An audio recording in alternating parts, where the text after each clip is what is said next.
Hello degenerates, and welcome back to another Smash Ultimate video. As you can tell by that clickbaity thumbnail, today we are going to be talking about matchup charts, and definitely in particular one of the main ones that we're going to be talking about is the ones that I did end up creating earlier in the week, well technically last week at this point. But also just matchup charts in general, and I think just like I want to talk about them as kind of an entity and how I really think you should be using them and how you should use them, because definitely by the whole Twitter discourse out there, you can tell by the not Twitter friendly I had to put on the first one that I did, but just by the whole discourse out there, I do think like there's kind of like a lot of misguidance in the way that people are viewing these and how I think people should view them in a healthy manner, so to say. So, what exactly is a matchup chart? A matchup chart is basically a breakdown of how well your character does against the entire cast. Generally speaking, they're not too terribly difficult to put together in terms of what your own personal beliefs are and all that stuff. However, definitely Smash Ultimate is pretty much bred to be the most controversial one out there whenever you put them out, just because you do have like close to 80 characters now on the roster, which means there are a ton of different matchups that you need to know, and you know, we're going to be approaching 100 soon, and honestly, if you count all three of the Mii variations, by the time the DLC pack's done, I wouldn't even be surprised if we're even going to cross that threshold at that point.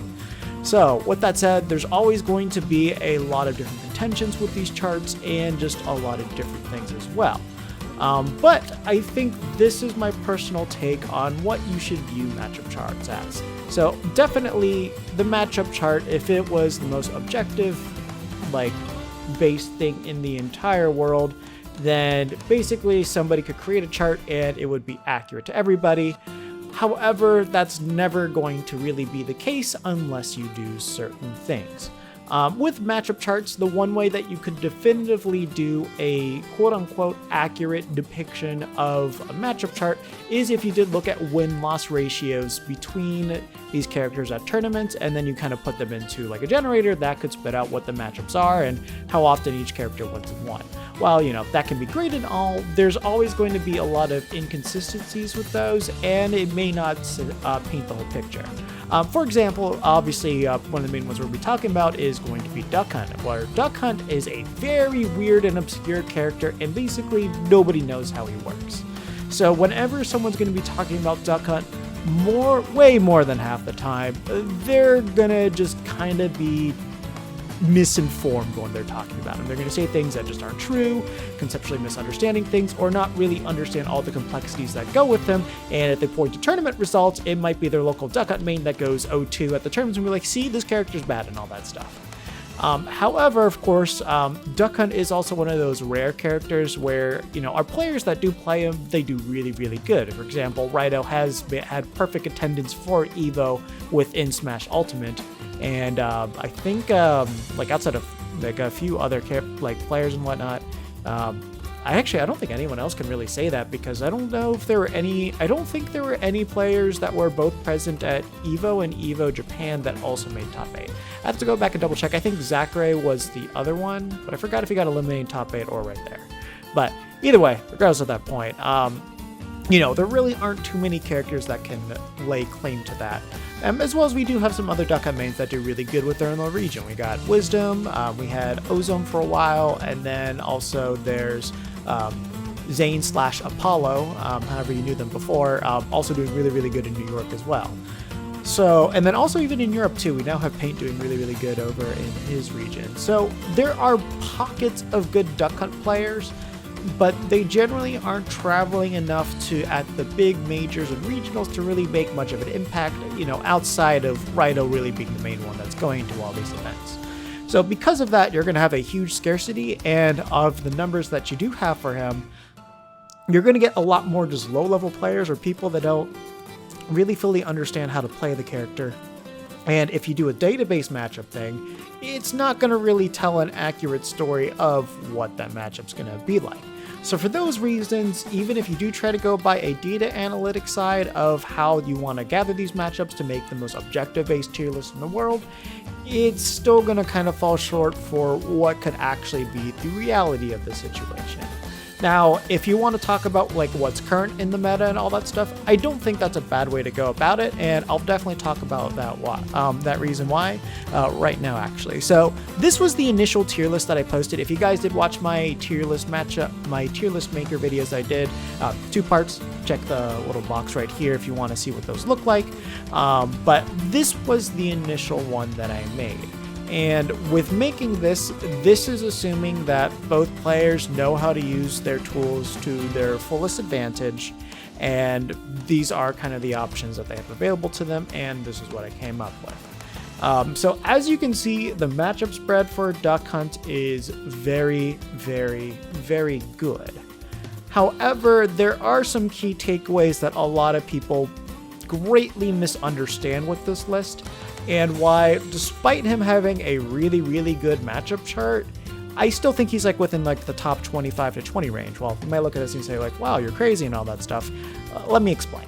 So when you look at Duck Hunt as a character, and you look at the characters that he does like really good against, so basically advantage and up, and you can include some of these in here. A lot of these characters are not really meta relevant. So Samus, sort of kind of getting a little bit more popular. I would say Bowser definitely has relevance in the meta. The Shotos and Terry, they definitely pop up every now and then. And then when you get to Advantage, the only one that's really, or I would say like the 3 that have relevance would be Ike, Captain Falcon, and Ness. And then when you go beyond that, that's when you really get most of the characters that actually matter to the meta. So like Corrin's now becoming more popular, Cloud, Rob, Inkling's kind of debatable now, Mario, Young Link, Peach, Pokemon Trainer, and then, you know, kind of the rest here, with most of your top tiers ending up in like even or slight disadvantage. When you look at this, slight advantage does not mean you hard win. You're a hard counter, that means slight. So basically, as long as you are going in and you play really good, the better player should win still, but the tools are slightly skewed in your favor. That doesn't mean heavily skewed, which like pretty much a lot of people interpret it as. It's just very, very slight. So kind of, it's a very negligible thing overall, but however, you are still going in with a slight advantage is the best way to put those. And when you look at that for Duck Hunt, that means when you're fighting basically the meta, you are just kind of going even. You're just going toe-to-toe with them. You don't really have a strong advantage against anybody that's going to be super, super relevant. Just more against like kind of more obscure characters, like particularly the heavies or characters that have a really hard time approaching. And against everybody else, it's like, you know, you'll do fine as long as you're a good player. But the other thing too that makes it especially hard for Duck Hunt is these matchups can change significantly depending on what your knowledge is of the matchup itself. So here we're going to move on to the next list that I made.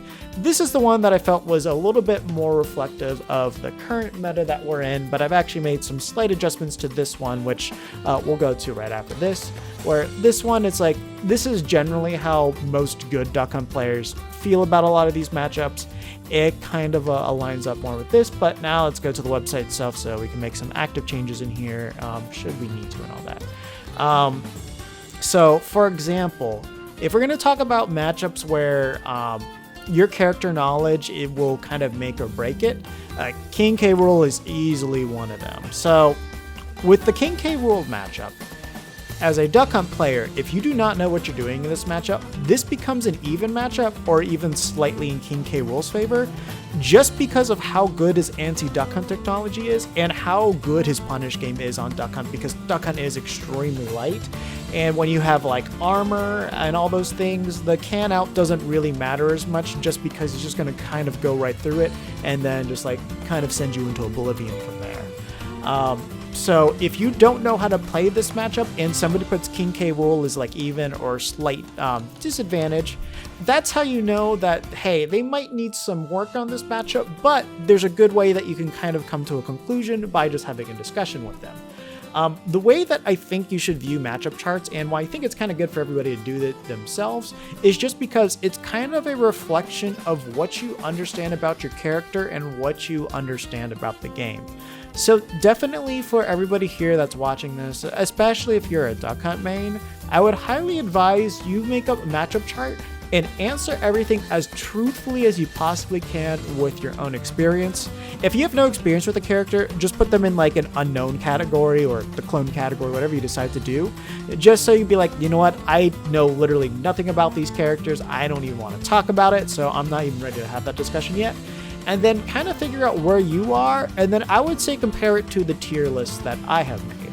So with the tier list that not the tier list, the matchup charts that I have made, those mostly come from what I understand about the characters and what I understand mechanically about Duck Hunt, and I pit them against to each other. Obviously, if you did watch my first matchup chart video, you'll know that there are some characters I don't really know that much about them, but because I know these things, this is what I feel. So those I would definitely say be a little bit more second guessing on those matchups. But if they're kind of in the 6-4 category, rest assured, it's probably a pretty safe bet. It's a good matchup for us. You just kind of need to learn some things for it. Anything that's here or below, those could easily change in one way or the other, depending on buffs, meta advanced bits, or just people learning matchups better, and something like that. But yeah, so that's kind of the reason why I think people not necessarily like agreeing with your matchup chart, like I was saying earlier, is not necessarily a bad thing. And if you're a different character main, your matchup chart, while technically, objectively, it should look the same as yours, I don't think that's always going to be the case. And talking about Duck Hunt's also a pretty good example of that. So Duck Hunt as a character is always going to be focused on controlling the neutral and maintaining that advantage as long as he possibly can until he eventually secures the kill. For the most part, outside of a few exceptions like the heavies where you can get those clay pigeon combos and whatnot, but even sometimes they can live for a very long time, it's generally going to be pretty hard for you as a Duck Hunt player to get the kill unless they're super light, which certain matchups like that, like especially Pichu, where like killing kind of becomes way more of a negligible issue, but against a character like Mario or something like that, that might be an issue that's going to come up more often because it's a lot harder to kill him as Duck Hunt. Duck Hunt's forte is not getting the kill, it is just controlling the stage and maintaining that as long as possible. So the way that you should, as a Duck Hunt player, look at your matchup is how easy is it for me to maintain control of the stage against all these other characters' game plans, and how often can I do that, and what's kind of like the risk-reward factor for me. And when you throw all those things into it, that's how you should be able to determine your matchup ratios in a more objective-based way. However, let's kind of switch it over to another character, like for example, where is he? Here he is, Meta Knight. Meta Knight as a character is mostly focused on how quickly can I get the 0 to death, or how quickly can I kill you off of interactions. If Meta Knight needs 4 interactions to kill you, that is a bad matchup for Meta Knight. If Meta Knight can kill you off of 1 or 2, then that's most likely a pretty good matchup for him, but then sometimes it's like impossibly hard for him to get in, and then that will change the matchup. For Duck Hunt, it's pretty hard for Meta Knight to get in, however, it's not the most impossible thing for him to do.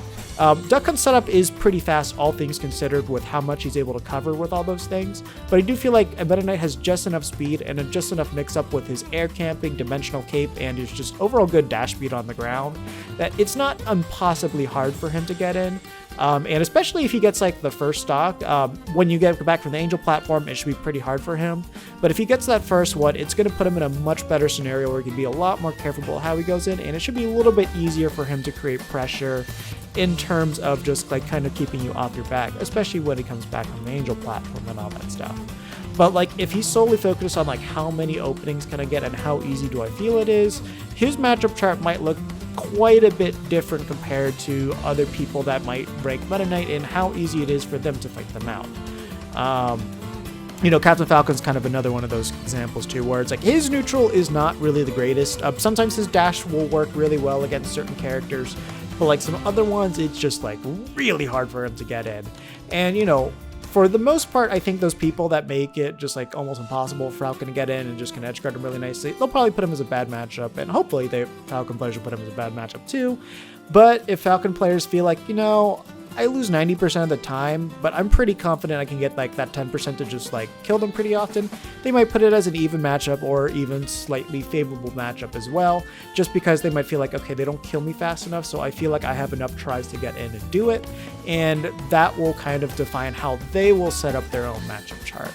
So if your matchup chart doesn't align with them, talk with them, see what their understanding is of your character, and see what their understanding is of, or see what your understanding is of their character, and kind of get it from different points of views there. Because like the thing is, almost every single one of these characters is playing a very, very different game from you. And if you can't understand that, then you never really will have like the ability to adjust to play other characters, or you won't know how to fight them as well going forward in the future as well.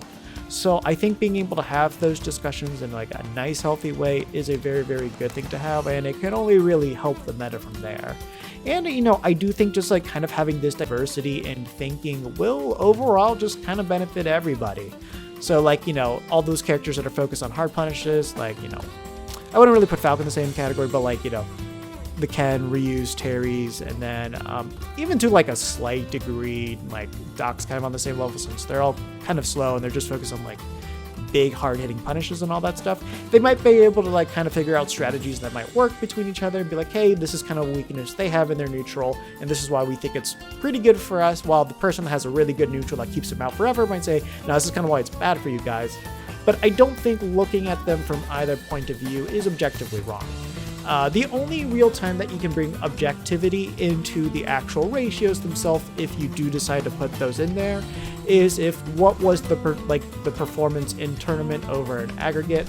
And as I mentioned, not all of these characters are really going to have a really good, solid, dedicated player to them that has amazing fundamentals, that understands all these matchups, and you know, goes out and regularly attends tournaments too. And that's always going to affect like the objective scale of these matchup charts. So that's always going to be one of the reasons why that there should be a big, strong diversity in the matchup charts you see. And that's kind of the reason why you might just get some really wild, outlandish opinions outside of just pure ignorance. Because while that on Twitter, especially in Reddit, that's going to be the majority of the source of them, it's not always going to be the direct answer of them. Like I can even just talk about like the chart that I posted. Obviously everyone was quote retweeting it. Some of them were just like pure Twitter jokes for obvious reasons. But you know, I did get like some more players that I at least knew the name of. So those were the ones I decided to talk to just because I figured I'd probably be able to have more of a discussion with them.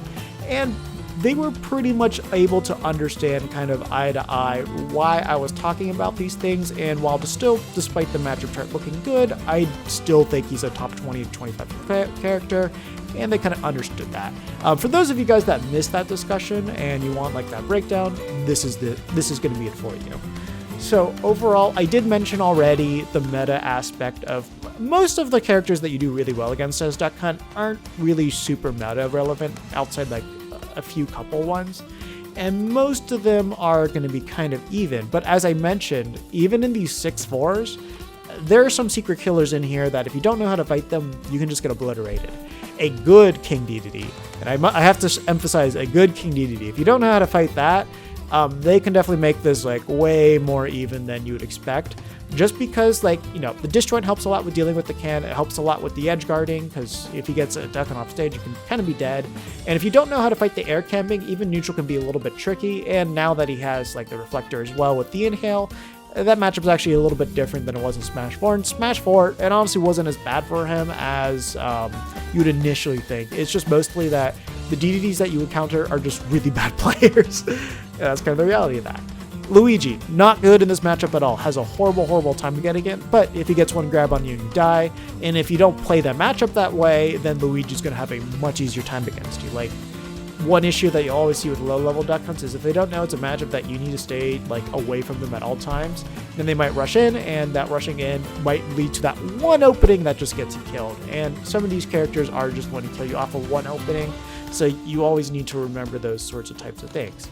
So that's why, you know, the reason why I don't think you're going to generally see like amazing Duck Hunt players that are going to do well in tournament is going to mostly be due to the Smash Ultimate factor of just how many matchups that there are in here. One of the reasons why I do think like Raido is among the most successful Duck Hunt players out there is obviously his dedication, his work ethic are top notch, but he also does have the luxury of access to just character specialists. In Japan, as you know, a lot of people, you don't play for money in Japan just because you actually cannot physically make money off of tournaments over there. So you just kind of play for the fun of it, and if somebody loves a character, they will put their like damnedest into making sure they're the best of that character. So with having good proximity there, the best possible Wi-Fi experience you can get with Ultimate, still not great, but you basically won't have like any lag or drops or anything like that. You will be able to play these matchups, and you will be able to understand them very, very well from just top level players of these characters that will probably have pretty good fundamentals too. Like a good example that like for King K Rool especially is there's this amazing player that you've probably seen on my channel by the name of devolve, and like, you know, he was able to beat Somei pre-patch King K Rool before he got any buffs at all. King K Rool was a terrible character at that time, and he was able to beat like one of his objectively worst matchups in a best of 5 set. That was kind of insane. Like that's kind of the level of like some of the hidden talent that you have over there, and like they will legitimately never go out to anything. It'll be like once in a blue moon or just like only in their own local area. And if you have access to players like that, and like you're able to do it on like a very consistent basis because your internet, your Wi-Fi scene there is actually good, then you're just objectively going to have a much easier time just doing well with these characters in all these other different environments, just because you can get that practice. Whereas you could take somebody like Wisdom, like he's kind of over in like the Midwest area, so unfortunately where he's located doesn't really have access to the best people locally. And then of course Wi-Fi is always a dice roll if you're gonna have a good connection here in the States. And then like Ozone, pretty good area, but unfortunately he doesn't go out consistently enough, and he's busy with life. And then you have Zayn, where he definitely has like the best chance to be like the next one that could get closer to Raito. In fact, he actually tied with Raito at Let's Make Big Moves. It's just that like I don't think he's really put in quite the same effort that Raito has, and I'm not sure what are going to be the matchup gaps that you have over in the New York area, because that's where he plays. So that's always going to be one of the barriers for Duck Hunts, is just like learning as much of the cast as possible, just because like those matchups, some of the times if you don't learn them, and like learning curve might not be as hard on the other character side. The King K Rool is definitely an example of that. If he doesn't know how to fight Duck Hunt, and the Duck Hunt doesn't know how to fight King K Rool, it's much better for K Rool than it is for Duck Hunt. Then like those things can kind of bite you if you cannot pick up quickly enough or not obtain the information that you need in order to overcome those matchups. And also there just might be some players that play in a very weird way with that character, and you may not be used to that already with that yet too. So the Duck Hunt, just because it's like you have so many things that can be even, or they just vastly change depending on what your character knowledge is, he's always going to be one of those characters that's going to be one of the absolute hardest to play at top level play, and pretty much everybody that plays this character is going to have a different matchup chart, just because of what their experience is and their understanding of how all these different characters works is going to be different. So hopefully you top level Duck Hunt players that are watching, I hope you do make your own matchup list so we can kind of go over, you know, what matchups that you might know more than me, what ones that you definitely don't, and kind of work from it from there. I mean, we're in the time of we're in the off season now for the foreseeable future. So you might as well make the best of it by trying to learn as much as you possibly can about these matchups and all those different interactions that you might encounter with all of that. So with that said, I don't think I'm going to be posting this list just because the last one that I made is kind of close to this. Pretty much the only change I made. Wii Fit moved over here, mostly because honestly, Deep Breathing is just good enough that it just gives her a slight edge over these characters, but it's still terrible for her. But she can kind of cheese some ones with that. Then I moved Pikachu back to even, just because enough Duck Hunt players do well enough in that matchup that it's like, I think it's even personally. And I think that was kind of it. Might be some other ones that I'm forgetting, but those were kind of like the two major ones with that. And with that said, that is going to do it for this video. So kind of some brief updates on other things going on. So far, I have not recorded anything for the 5 advanced tips Duck Hunt video yet, just because I've kind of gotten to a point with After Effects that since the 5 tips advanced video is going to be one of those that I'm kind of pointing people towards for a long time, like the 5 beginner tips video one. I do want that video to be as good as possible before I post it. Again, I know what I'm going to talk about in that video already, but it's like I want to up the production quality for that one before that gets released. And there's going to be 2 reasons why it's delayed. First of all, I want to learn a little bit more with After Effects before I use that, before I make it. And then the other thing too is I'm going to be moving within the next 2 weeks, so that's going to kind of complicate things. So we'll see. If we're lucky, maybe I'll get it out early. If not, should be sometime in October. Feeling pretty confident about that. But again, apologies for that one getting so delayed. Don't forget, Monday, 7 p.m. Eastern Standard Time, we are going to be doing the match critique stream, so make sure you post them in the Duck Hunt Discord, or just like even when I make the posts on YouTube, feel free to comment your posts over there, and then, of course, we're always going to go through about 4 or 5 of those each stream, as that's kind of always the goal with those things as well. So yeah, look forward to that. Look forward to the advanced tips, and as always, there's always going to be a ton of other random stuff that you'll find on here, and hopefully you guys have been enjoying it so far. So with that said, that is going to do it for me. Don't forget to make your matchup charts. If you do make them, I would say probably drop a link to them in the comments below. We can kind of see what they are. And honestly, you don't even have to be a Duck Hunt main to post them. So post them down below, and let's see what type of things we see. So with that said, thank you guys so much for tuning in. Hope you guys learned a lot.